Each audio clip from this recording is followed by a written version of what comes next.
So another group of South African soldiers are expected to have arrived today. They were deployed to the Eastern DRC as part of the now withdrawn peacekeeping mission in the conflict-ridden region. The first batch arrived on Friday night. So far, over 500 troops have now returned home. They'll be given 30 days leave before reporting back to their respective units. The SANDF says the withdrawal from the DRC will be completed by the end of June. Now, as we continue to wait for another group of SA soldiers to arrive back home from the DRC, we're now joined by Ricardo Teixeira, an analyst at Defence Web. Ricardo, a very good afternoon to you. Happy Youth Day. Thank you so much for joining us. So let's start off maybe by you just assessing the overall effectiveness of this mission by the SANDF to the DRC. Well, this mission is one that, not just of my view, but the view of many experts, is that it was doomed from the get-go. This was a mission that is very different from the sorts of operations SANDF has been doing for the past 30 years. As much as they like to say it was a peacekeeping mission, it was not. It was a peace enforcement mission, which requires a completely different doctrine and skill set.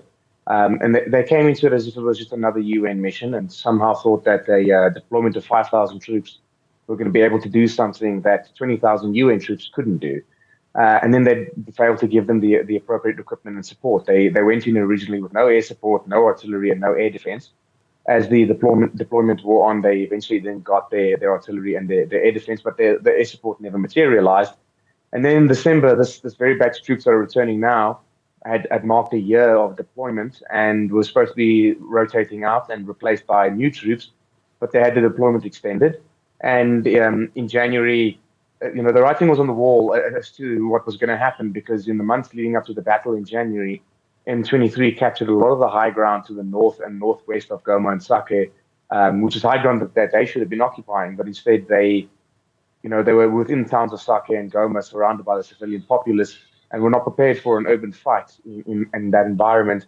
And ultimately, when the battle happened, they were caught off guard, and we've seen the results, and we had our troops being held and confined to their bases by a non-state actor, which is something that's never happened in the history of SANDF. So in my opinion, this mission was not a success. You say doomed from the get-go, and rather it was a peace enforcement mission than a peacekeeping mission. We heard the Chief General of the SANDF saying that our troops were heroes, saying that the naysayers don't exactly understand what it is that was on the ground. Do you think it was more a skills lack, or rather, like you say, them not having the correct artillery as well as the air defense that they needed at the time? I want to stress that when we criticize this mission, we're not criticizing the troops that were deployed. They followed orders, they did the job that they were sent to do, and to the very best of their ability. The failure here was on the leadership. It was a failure of planning, it was a failure of strategizing, and a failure to accept that this was not going to be the typical mission that they were supposed to, or that they had normally done. And there was a failure to accept that difference and to appropriately equip the troops for the mission ahead of them. And I mean, to think that 5,000 troops were going to be able to do a job that 20,000 couldn't do over a period of 10 years, ultimately from the get-go, that was already a failure. And we knew going into this, SANDF did not have the logistical capabilities to support the troops. They did not have the helicopters available to provide air support. They did not have attack helicopters available to provide aerial gunship support. And that was ultimately the failure here is on the leadership. It's not on the troops. I agree with the general there. They did the very best that they could, and they fought as hard as they could, and they inflicted several hundred casualties. The estimate is 700 casualties on M23. They did the best they could, but they were failed by their leadership. Do you believe this will affect South Africa's credibility as well as willingness to participate in future peacekeeping missions? I think it will affect our credibility. Whether it will affect our decision to participate in any future ones remains to be seen. The government seems committed to future peacekeeping missions and possibly future peace enforcement missions. But the principle of deterrence rests on two pillars. It's capability and credibility. And you can't have one without the other. If you do not have capability, you will not have credibility. And ultimately, we've lost that credibility due to a 30-year underinvestment in our capabilities. And do you believe that maybe the lack of support from international players could have played a role in this mission not achieving the objectives that it wanted to? No, I don't think that was that contributed towards the failure of the mission. What did contribute was the lack of regional input. I mean, this was a SADC mission, and you had 3 SADC countries partaking, but Angola, who has the largest air force in the region, did not participate. Neighboring countries of Zambia did not participate. I mean, we had Tanzania and Malawi and South Africa, but Botswana wasn't involved, Lesotho wasn't involved, Namibia wasn't involved. And the fact that there was not a larger buy-in from regional partners was indicative that this mission was not fully supported within SADC. And what would you place that non-buy-in to? Is it the bilateral relations between these nations that they weren't able to bring in a country like Angola that you say is well-equipped? No, I think Angola understood that this was not going to be a cakewalk, and this was not going to be a very successful mission, and it wasn't thoroughly thought through, in my opinion.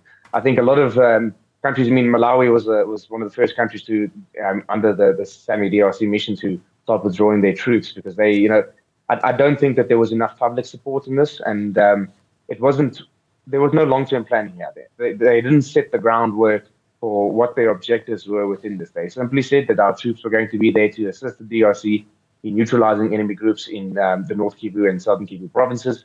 And ultimately, aside from that, there was no objective set. There was no end game. There was no, at what point do we say that peace has been achieved or that success has been achieved and we start withdrawing? There was very little forethought and some foresight and long-term planning that was put into this.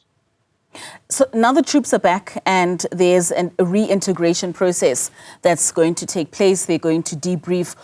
What, if you were to advise the SANDF, would be the low-hanging fruit in terms of a starting point for them to start turning this ship around and assisting those that are currently on the ground for any future operations that could be on the cards?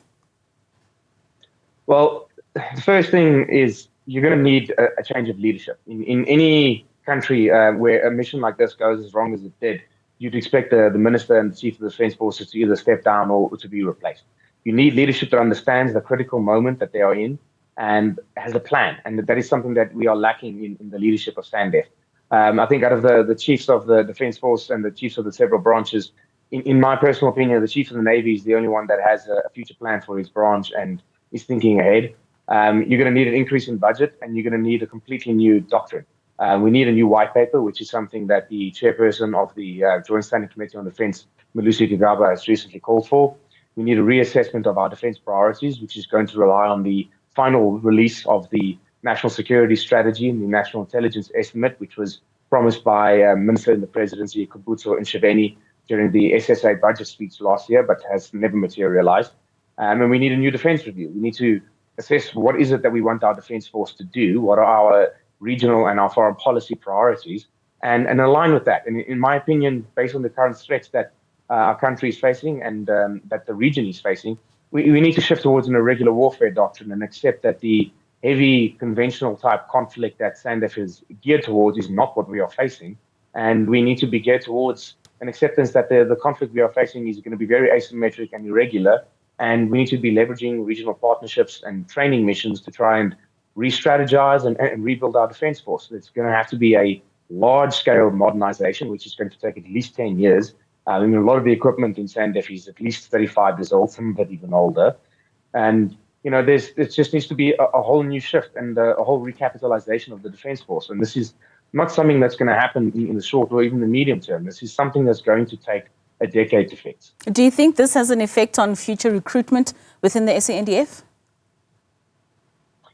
Yes and no. I think that there needs to be an assessment of the recruitment pipeline, but we've seen now with the MSDS intake this year for intake of about 5,000, over 200 applications were submitted.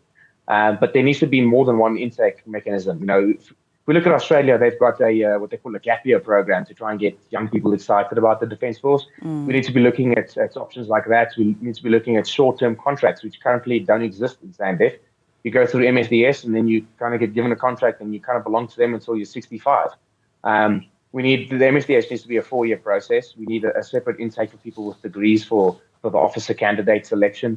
and perhaps a special separate intake for people along the special operations pipeline. I mean, if you could take 3 people from rugby and soccer teams at every high school that are at peak fitness and very aggressive, and you can put them through a specialized training pipeline, you can very easily build a very highly skilled, aggressive, and effective special operations force.